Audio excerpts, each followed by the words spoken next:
우리 서로 인사하시겠습니다. 축복합니다. 감사합니다. 사랑합니다. 이 밤 하나님의 크신 은혜가 임하기를 축복합니다. 우리 한국 사람들 중에는 한국인들이 위인들이 있죠. 한국을 빛낸 백인. 한국을 빛낸 백인. 노래는 가물가물하지만 그런 노래도 있습니다. 존경받는 위인을 손가락으로 그런데 꼽으라 하면 누구를 되게 많이 꼽을까요? 이순신하고 세종대왕, 이 광화문에 버젓이 이렇게 딱 서 있으신 두 어르신들, 이 두 분을 뽑을 수가 있을 것입니다. 그런데 이 왕으로서 존경받고 이렇게 높임받는 사람들은 그렇게 인류 역사상 많지는 않은 것 같아요.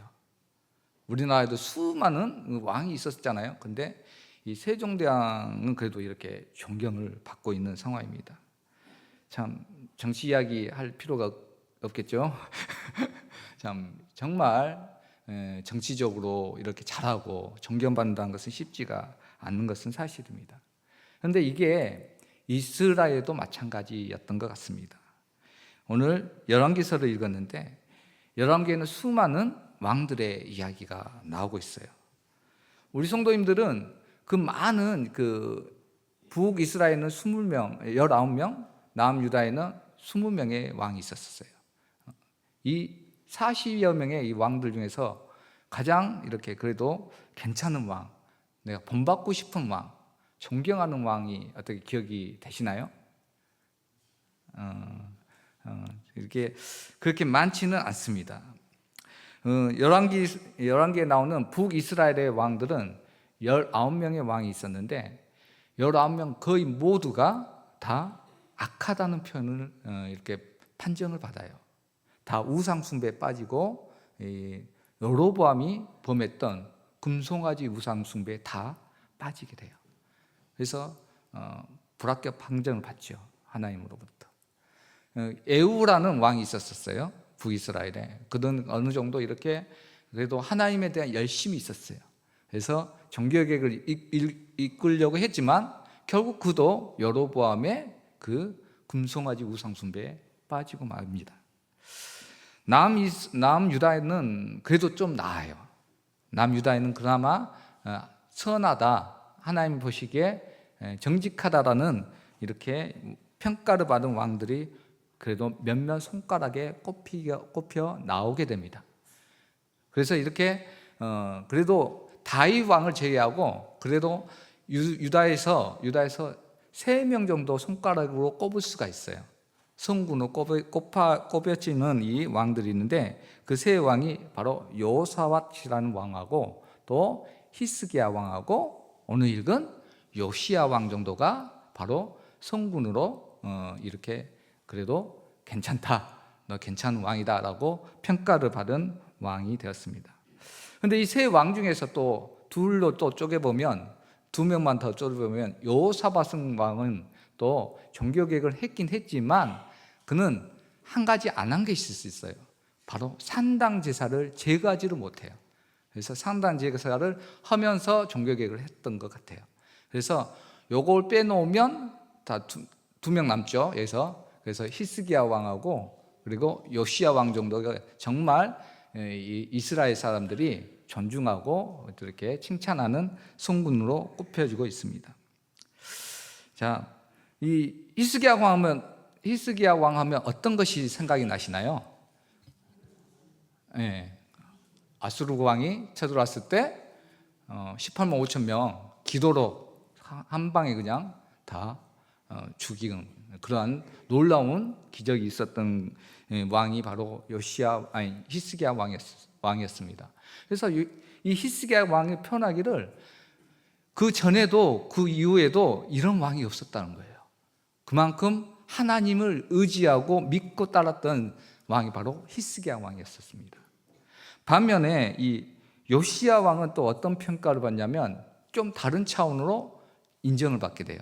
그것이 바로 제가 좋았는데 제가 요시야 왕을 더 좋아하는 편인데 요시야 왕은 무엇을 하냐면 율법책을 발견해요. 그리고 율법책을 읽죠. 그리고 마음을 이렇게 옷을 찢죠. 그리고 종교 개혁을 하게 됩니다. 그래서 이 두 왕이 참 이렇게 접근하는 방법이 달라서 그 어떤 왕보다도 비교할 수 없을 만큼 칭찬을 받았던 왕이 이 두 왕이었었습니다. 오늘 말씀에서 우리는 요시야 왕의 이야기를 통해서 현재 우리의 삶의 문제를 4장면 설교로 한번 설교를 해보고자 합니다. 4장면 설교 많이 익숙하시죠? 다시 해야 되나요? 참, 4장면 설교를 제가 개인적으로 참 좋아하는 설교 장르인데, 왜 그러냐면 하나님의 말씀을 현대의 삶에 적용하기가 너무 좋은 이렇게 흐름이거든요. 말씀을 삶에 적용하는 것입니다. 첫 번째 장면은 바로 성경에서 문제를 찾고, 그래서 두 번째 장면에서 내 삶에서 그것을 문제를 적용하고, 그리고 다시 삶의 문제를 세 번째에서 성경에서 찾아요. 그리고 마찬가지로 그 성경에서 찾은 답을 네 번째 장면에서는 삶에서 내 삶의 문제에 적용을 하는 것이죠. 그래서 오늘 오랜만에 4장면 설교로 한번 해보도록 하겠습니다. 첫째 장면입니다. 이 성경에서 나오는 문제점을 한번 찾아보겠는데, 요시야 왕은 하나님의 말씀을 듣고 도전을 받는 상황이 돼요. 말씀을 듣고 도전을 받는 것이죠. 자, 요시야 왕은 유명한 것이 무엇이라고 했죠? 처음에 그가 통치 초기에 26살 되던 해, 통치 18년 되었을 때에 그가 성전에서 무엇을 발견하죠? 하나님의 말씀을 발견합니다. 그리고 그 말씀을 발견해서 서기관 사반이 요시야에게 왕에게 읽혀주죠. 그리고 그 말씀을 듣고 왕이 어떻게 합니까? 옷을 찢어요. 옷을 찢는다는 표현은 마음의 극심한 고통과 슬픔을 표현한 것입니다. 요시야 왕이 말씀을 듣고 이렇게 고통스러운 이유에 대해서 성경학자들은 그 읽은 본문 내용이 아마도 신명기에 나와 있는 신명기 28장 15절에서 68절까지의 내용일 것이다 라고 추측을 합니다. 그 내용은 무엇이냐면, 신명기 28장 내용은 무엇이냐면 순종과 불순종의 문제예요. 만약에 하나님 말씀을 순종하면, 28장 1에서 14절까지 내용이 무엇이냐면 순종하면 너가 복을 받을 것이다 라는 내용이에요. 무슨 복이에요? 그러니까 우리가 너무나 잘 아는 복이죠. 떡반죽 그릇이 복을 받고, 나가도 복을 받고, 들어가도 복을 받고, 누워도 복을 받고, 일어서도 복을 받고, 무엇을 하든지 형통하는 복, 누구나 받고 싶은 복, 그 복을 받게 된다는 거예요. 조건이 너가 순종하며 남는 것이에요. 그 다음에 문제가요. 그 다음에 15절에서 68절까지 무려 3배나 되는 내용인데, 그 내용은 무엇이에요? 불순종의 저주입니다.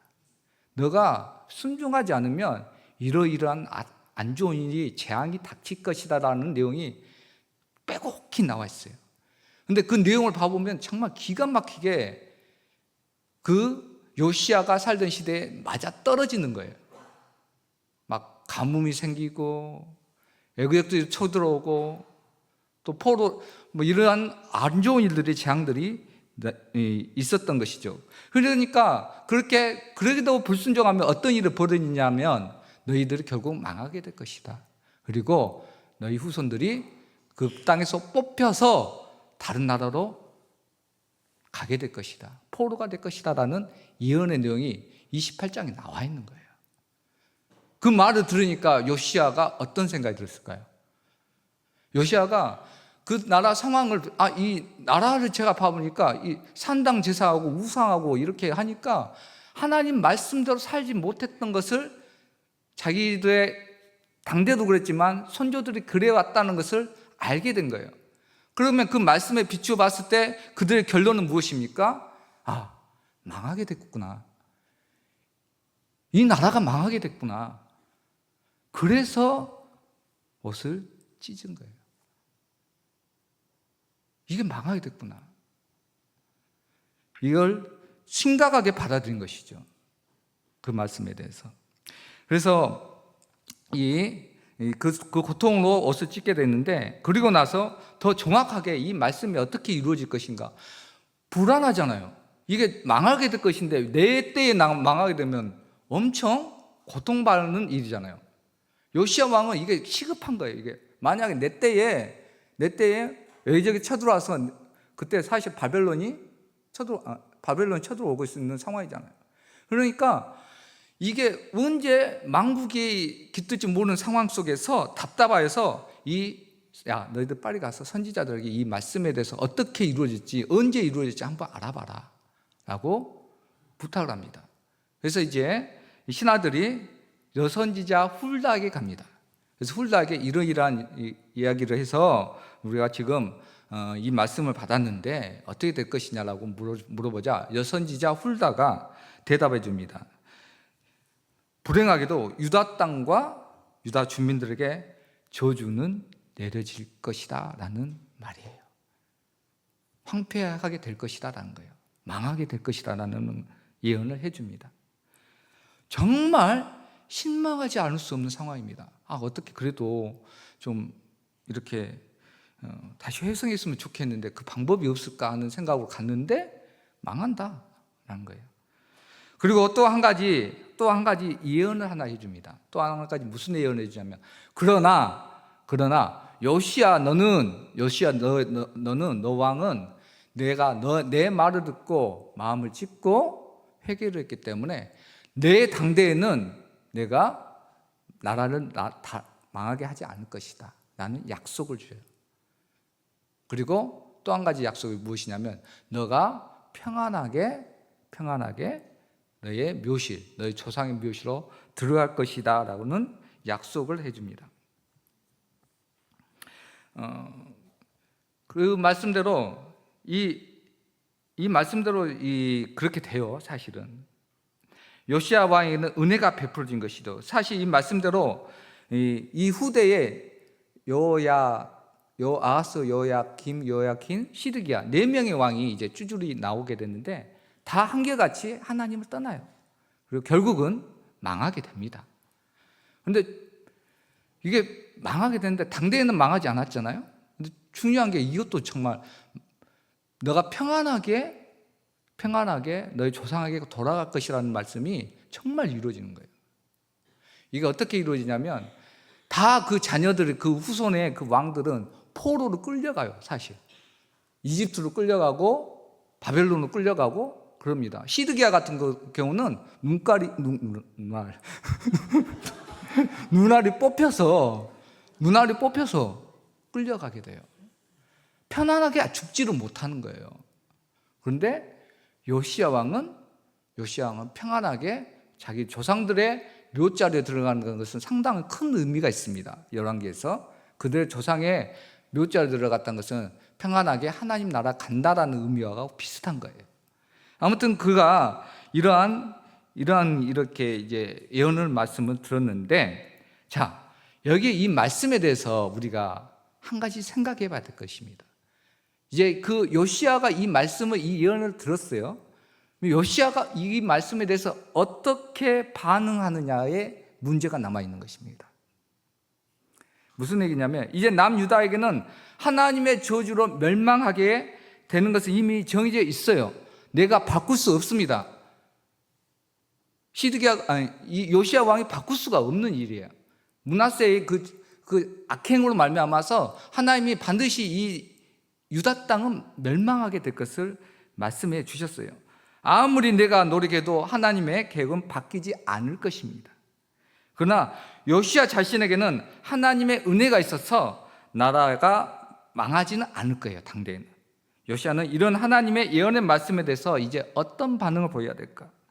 하나님의 계획은 변함이 없으니 그냥 되는 대로 그냥 나만 잘 먹고 잘 살면 되는 것일까? 내 때는 괜찮으니까. 아니면 하나님의 말씀대로 나라가 망할지라도 내가 할 수 있는 한 무엇인가 고치려는 노력을 내가 해봐야 하는 것일까?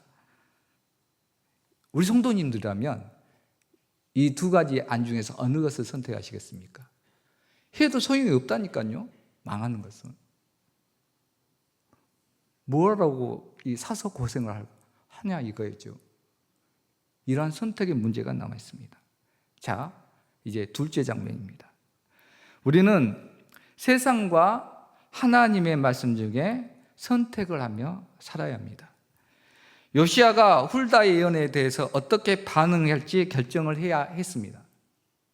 내가 그래도 개혁을 할 것인가, 아니면 되는 대로 그냥 나만 잘 먹고 잘 살고 살 것인가, 이거 둘 중에 하나 선택을 하는 것이죠. 우리 또한 세상에서 믿음으로 살아갈 때 말씀과 세상의 가치 중에 하나를 선택하며 살아가야 합니다. 우리 성도님들은 어떻습니까? 하나님의 말씀대로 세상에서 살아가기가 쉽습니까? 안 쉽습니까?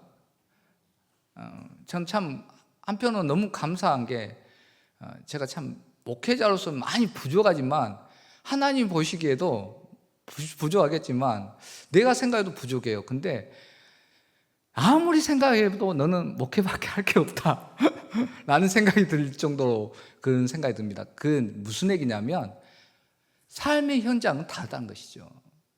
우리 믿음의 사람들 얼마나 공동체 좋습니까? 믿음 안에서 만나는 거. 세상 사람들 이렇게 부딪히고 그게 쉽지 않다는 것을 제가 경험은 안 했지만 그게 보이잖아요. 얼마나 험한 세상이라는 것을 보입니다.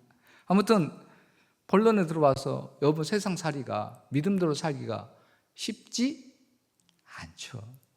쉽지 않을 거예요. 왜 그럴까요? 믿음대로 살면 참 즐겁고 쉽게 살아가야 되는데 그게 쉽지가 않습니다.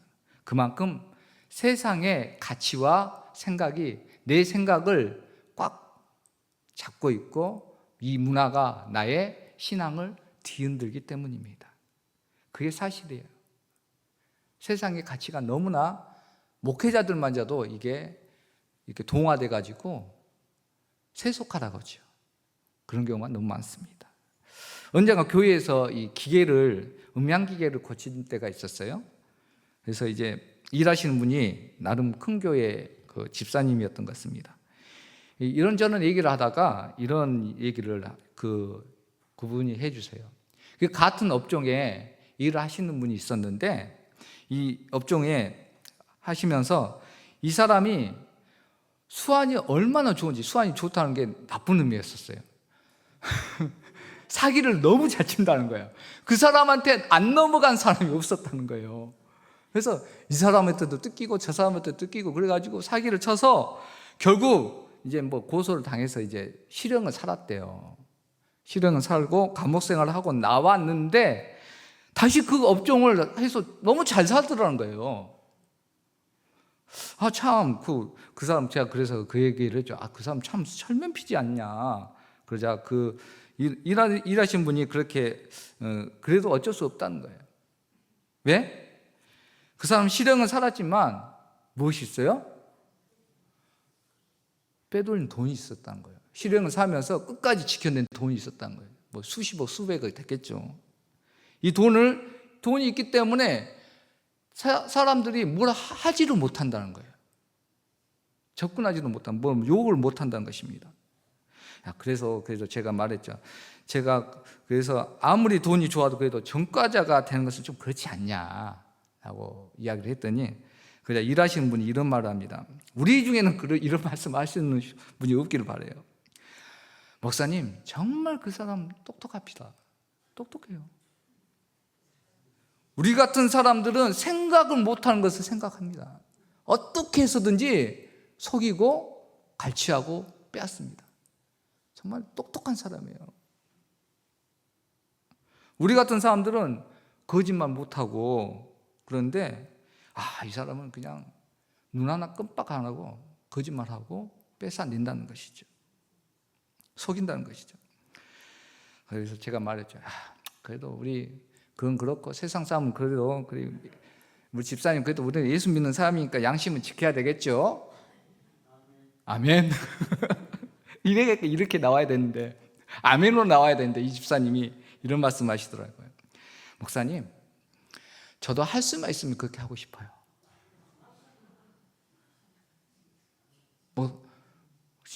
그냥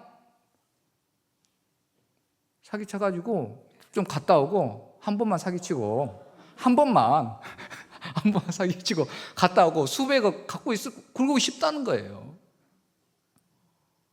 우리 중에 그런 사람은 우리 그 성도분은 없으시겠죠? 아멘. 네, 그런 줄로 믿습니다. 우리 성도님들, 흔히 믿음대로 살게 되면 무엇이 되기가 어렵다? 네, 부자 되기 힘들다 라는 말을 세상 사람들 합니다. 세상 살기 힘들다는 말을 믿음대로 살기가 쉽지 않다는 것을 합니다. 우리 성도님도 인정했고 안타깝게 그것은 사실이에요. 이 세상은 정직하고 성실하게 사는 것을 싫어합니다. 미워해요. 왜? 세상이 악하니까. 불신의 세력이 쥐어잡고 있으니까 그렇습니다. 세상의 가치가 다른 거예요.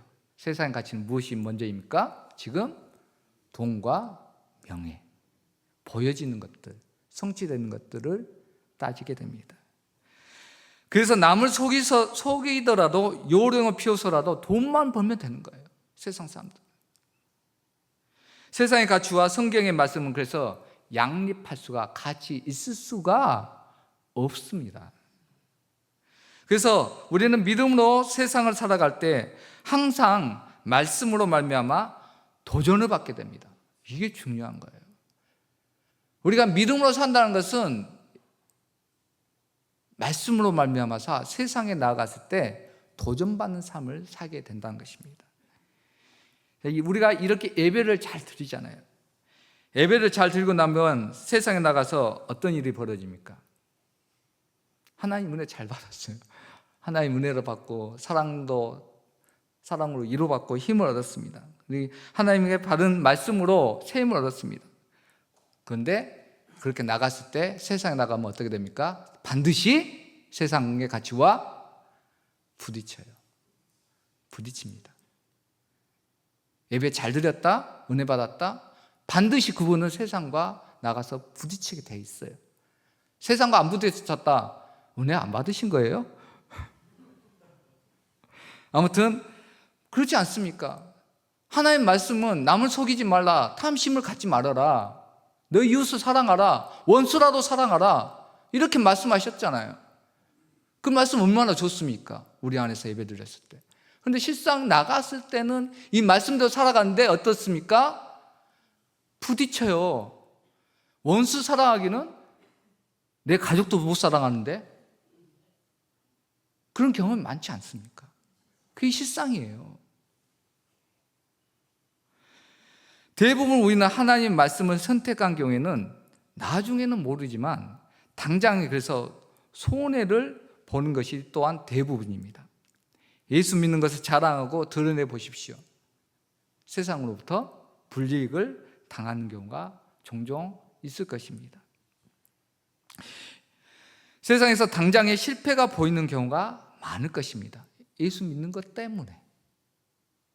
이런 상황에서 우리는 어떤 선택을 해야 할까 하는 것이죠. 나는 그래도 예수 믿어서 구원 받았으니까 예배만 잘 드리고 그냥 세상 나가서 대강 말씀은 좀 99.99% 이렇게 지키더라도 좀 덜 지키면 되지 않나 하면서 세상과 적당히 타협하면서 살면 되지 않을까 하는 생각을 하지 않습니까?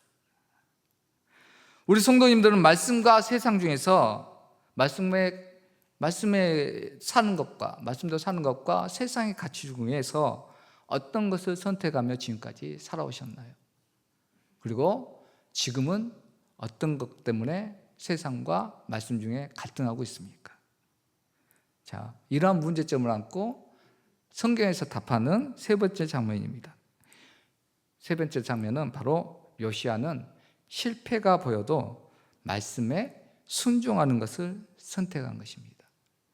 요시야는 훌다의 예언을 듣고 그럭저럭 살아도 될 것입니다. 그냥 깨끗하게 수리한 성전에서 예배만 잘 드려도 돼요. 내 당대에는 그런 어려운 일이 없습니다. 우리 예수 믿는 사람들 그렇게 생각하기가 쉽죠. 내 당대에는 어려운 일 없을 수도 있어요.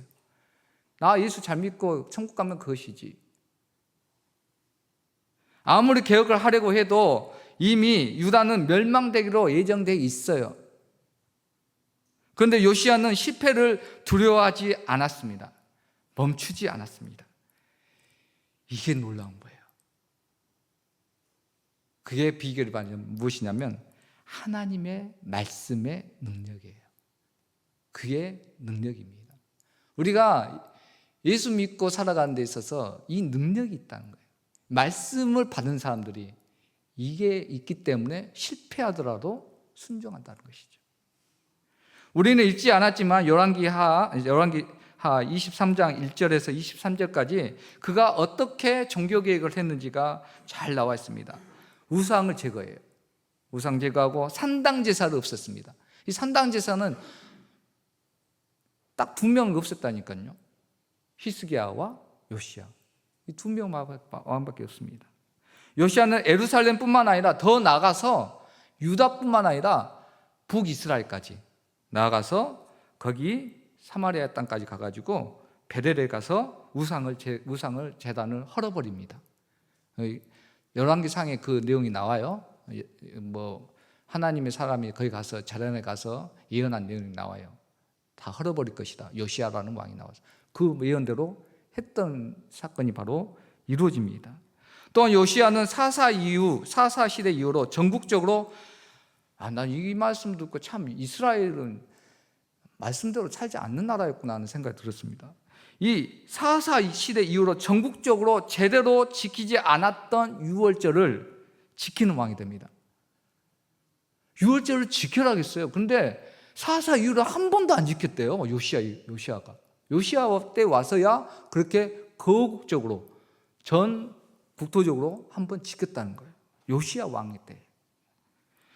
요시야가 그렇게 유월절을 지킨다고 해서 그런데 멸망할 유다가 어떻습니까? 다시 회복될 기미가 있나요? 없다는 거예요. 하나님 이미 정해 놓으셨습니다. 그런데 요시야는 실패할지라도 유월절을 지키는 것을 선택을 합니다. 왜일까요? 하나님 말씀 능력이 이미 임했기 때문에 그렇게 실행하는데 그것의 이유가 바로 24절에 함께 나와 있는데 함께 읽겠습니다. 24절 시작. 요시야가 또 유다 땅과 예루살렘에 보이는 신접한 자와 점장이와 드라빔과 우상과 모든 가증한 것을 다 제거하였으니 이는 대제사장 히기야가 여호와의 성전에서 발견한 책에 기록된 율법의 말씀을 이루려 함이라. 아멘. 여기 마지막 부분 보시죠. 여호와의 성전에서 발견한 책에 기록된 무엇을? 율법의 말씀을 이루려 함이라. 이것이 요시야 왕의 멋진 면이에요. 성군인으로 인정받는 멋진 면입니다. 개인적으로 가장 좋아하는 이유가 여기 있어요. 말씀을 온전히 지키려는 그 열정, 그것으로 인정을 받은 것이죠. 그렇기 때문에 실패하더라도 하겠다는 거예요, 자기는. 요시야 왕은 말씀을 듣고 옷을 찢었습니다. 마음의 감동을 받은 거예요. 그런데 요시야는 말씀을 마음으로만 받은 것이 아니었습니다. 그 말씀에 순종하는 것으로 발견한 말씀에 반응을 한다는 것이죠. 감정과 함께 순종으로 행함으로 나아갔다는 것입니다. 이게 그리스도인들이 정말 취해야 할 정말 중요한 부분입니다. 오늘 뒤에서 참 이렇게 예배전 우리 확정된 팀 은혜로운 찬양 들으셨죠? 아멘. 아멘. 근데 마지막 찬양 듣는데 참 너무나 은혜롭더라고요. 내 마음에 감동이 있더라고요. 마음에 감동이 있는 것과 그 감동을 가지고 세상에 나가서 내가 어떻게 살 것인가 하는 문제는 또 다른 차원인 거예요. 요시야는 옷을 찢는 감동뿐만 아니라 순종하는 것으로 말씀에 반응을 보인 것입니다. 그게 그가 위대한 점입니다. 그가 얼마만큼 이렇게 순종을 했는지 25절에 너무 잘 나왔어요. 이 말씀은 또 우리가 너무 사모해야 됩니다. 우리 25절 말씀 한번 함께 읽어보겠습니다. 시작. 요시아와 같이 마음을 다하며 뜻을 다하며 힘을 다하여 모세의 모든 율법을 따라 여호와께로 돌이킨 왕은 요시아 전에도 없었고 후에도 그와 같은 자가 없었더라. 아멘.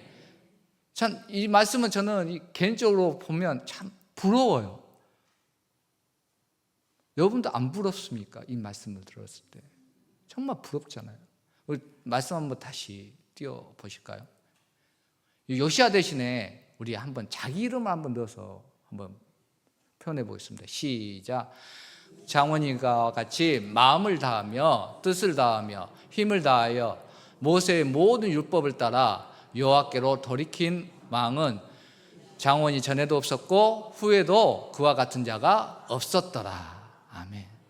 여러분의 이름이 저 요시아 대신에 들어가시기를 주의 이름으로 축복합니다. 우리 성도님들, 요시아는 마음과 뜻과 힘을 다하여 하나님의 말씀에 반응을 합니다. 하나님의 말씀에 순종한 것이 그 어떤 왕도 이와 같이 한 왕이 없었다라는 칭찬을 하죠. 이것이 요시아 왕에 대한 평가예요. 그리고 이것은 세상에서 어떤 것을 이루었다, 성취했다, 세상의 평가가 아닌 누구의 평가? 하나님의 평가예요. 우리가 이 평가를 사모해야 됩니다. 세상이 다 나를 보는 눈이 아니라 하나님이 나를 어떻게 평가할 것인가, 평가해 주시는가, 그것을 사모하셔야 되는 것이죠. 세상적으로 보면 요시아 왕은 개혁에 실패한 것처럼 보입니다. 왜요? 왜냐하면 그가 갑자기 전사를 하게 돼요. 39의 나이에, 젊은 나이에 이렇게 애국과 싸우다가 허무하게 전사를 하게 됩니다. 그의 종교개혁의 노력은 좋은 열매를 맺기도 전에 죽고 말아요, 그가. 그리고 이후로 4명의 왕이 있었지만 한결같이 그들은 우상숭배를 하고 악한 왕들로 평가를 받게 됩니다. 세상에서는 이처럼 눈에 보이는 결과는 미흡해요. 없는 것 같아요. 요즘 세상에서는 돈이나 명예를 따집니다. 그러나 우리 믿음의 삶은 다릅니다. 하나님의 말씀에 대해서 어떻게 반응하느냐 하는 것이죠. 그 말씀대로 살았느냐, 살지 못했느냐, 하나님의 말씀에 순종했느냐, 순종하지 못했느냐, 이것을 하나님께서 보시는 것이죠. 요시아는 그것이 실패의 길이라고 보실지라도, 세상의 관점에서 실패로 보일지라도 하나님의 말씀을 선택한 것이죠. 마지막 넷째 장면입니다. 이것을 우리의 삶에 어떻게 적용해 볼 수가 있을까요? 우리도 마찬가지로 요시아처럼 어떻게 보면 세상적으로 실패해 보이더라도 하나님의 말씀을 선택해야 합니다. 요시아는 유다의 멸망이 보이더라도 하나님의 말씀을 순종하여 종교개혁의 길을 선택합니다. 우리의 믿음의 삶에도 마찬가지입니다. 세상을 살아가면 하나님의 말씀에 어긋나고 이치에 잘 맞지 않는 경우가 종종 있습니다. 그 순간에 형통을 위해서 세상과 타협하라고 세상 사람들은 유혹하고 사단의 끊임없는 유혹이 우리를 조롱하며 따라가고 있습니다. 만약 말씀을 선택한 경우에는 세상에서 실패한 것이 뻔히 보입니다. 출세를 못하고 심지어 직장에서 불이익을 당하기도 할 것입니다. 자, 그래도 우리가 말씀을 선택해야 하겠습니까? 손해를 봐도. 내가 세상 사람들도 그런 말을 해요. 너만 유일하게 할 필요가 무엇이냐? 너가 그렇다고 해도 세상이 바뀔 것 같냐? 안 바뀔 수도 있다죠. 하지만 나 혼자 말씀을 지킨다고 세상에서 아무 영향을 주지 않을 것이라고 유혹합니다. 어쩌면 불신 세상에 대해서 하나님의 심판은 이미 정해져 있기 때문에 사실이 맞을 수도 있어요. 내가 더 정결하게 거룩하게 산다고 해도 세상은 안 바뀔 수도 있어요. 그래도 굳이 내가 세상과 타협하지 않고 하나님의 말씀대로 살아야 할 것인가?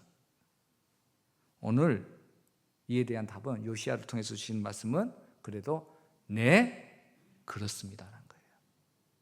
손해보더라도 실패하더라도 말씀대로 선택을 해야 된다는 것이죠.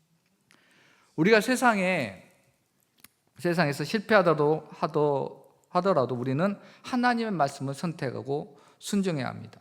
왜일까요? 네. 세상도 알고 보면 길어요. 그것이 바로 믿음의 길이고 주님의 뜻이기 때문입니다. 믿음의 길이에요, 그것이. 요즘 우리 성도님들 십자가의 길이 성공의 길입니까? 십자가의 길이 과연 그때 당시에 성공의 길이었나요?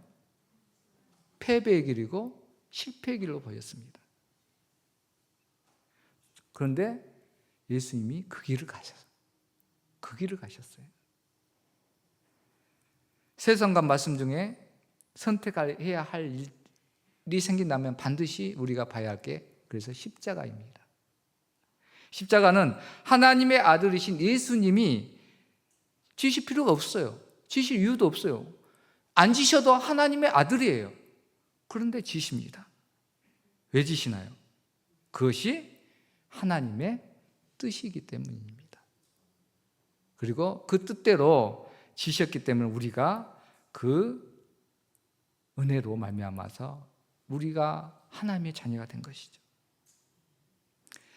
우리 죄를 대신 지신 것이 하나님의 뜻이었고 예수님은 그 뜻에 순종하신 것입니다. 사랑하는 우리 성도님들, 예배를 잘 드리는 사람은 세상에 나가면 앞에서도 이야기했지만 반드시 세상과 부딪히게 되어 있을 것입니다. 요즘 세상과 부딪히는 일은 무엇입니까?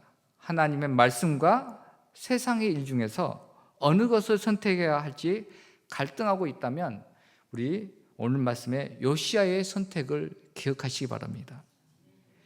예수님의 십자가를 바라보시기 바랍니다.